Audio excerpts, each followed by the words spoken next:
I have had no ex-gay experiences other than stuff that I've imposed on myself, I would say.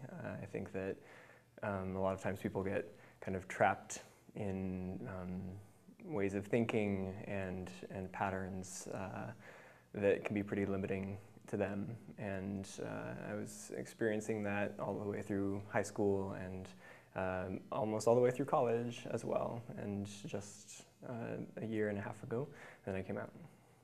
Because for me, my sister came out as bi when I was in high school. She was a year older than me. And I sort of went through the questions with her, you know, can God still love you if you're gay? Can you be a Catholic and a gay person? And we were very close, and we kind of went through that, you know, together. So I felt like I had, by the time, you know, 5 years later, I came out to myself, I felt like I'd done the hard part, and that for me, in my heart, in my relationship with God, I didn't feel like there was anything wrong between us in that way. I felt like where I was in conflict was my relationship with my church, you know, this church that I still go to the church where I was baptized, you know, 25 years ago. And, you know, and I know these people that have been a huge part of my family's life since I was a baby. And so where I come into conflict is knowing that a lot of those relationships would change if they knew that I was gay.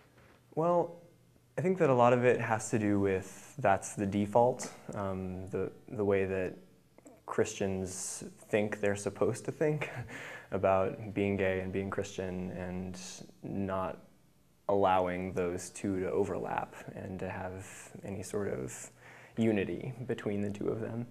And so I knew that was what I was supposed to think in the back of my brain, and then after I had been able to think about it a little bit more and pray about it and actually acknowledge it as a possibility, then I was able to finally create a space for myself in which I was able to accept this part of myself and then reconcile the two.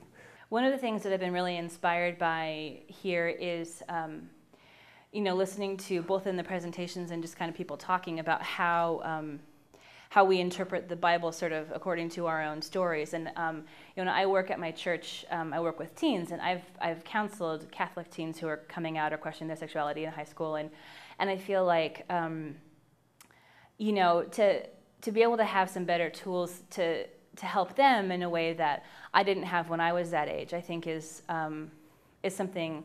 Is a real value that this has for me in my life and sort of, you know, where I'm going. And I feel like, you know, being able to go back to parts of the Bible that I always felt sort of threatened and scared by and wanted to pretend weren't there because I felt like they said something really awful about me, and being able to go back and sort of reclaim those as having the same value as the passages that I find really affirming is something I'm really excited to do. This conference is an opportunity for people to realize that they're not in it alone, and that it's really important for people who attend a conference like this. I attended a gay Christian conference, not particularly ex-gay, but a gay Christian conference in Seattle in the last January, and just the outpouring of love and appreciation and camaraderie that I felt at that conference was just like a really great emotional reset for me. And I realized that this is the kind of opportunity that people have to see that they're not alone, and that there are people out there who have gone through similar experiences, that there are people out there who have stories that are, you know, scarily similar to theirs.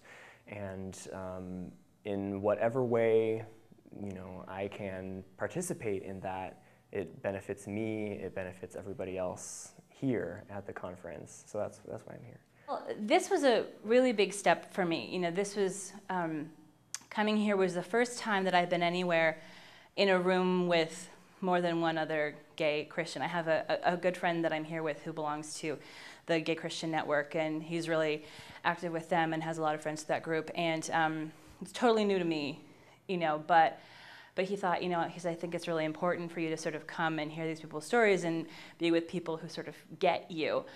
And it's just, I mean, I feel like it's like, oh my God, I'm not alone. You know, it's not just me. And so this for me, I think, was a big step in the healing process.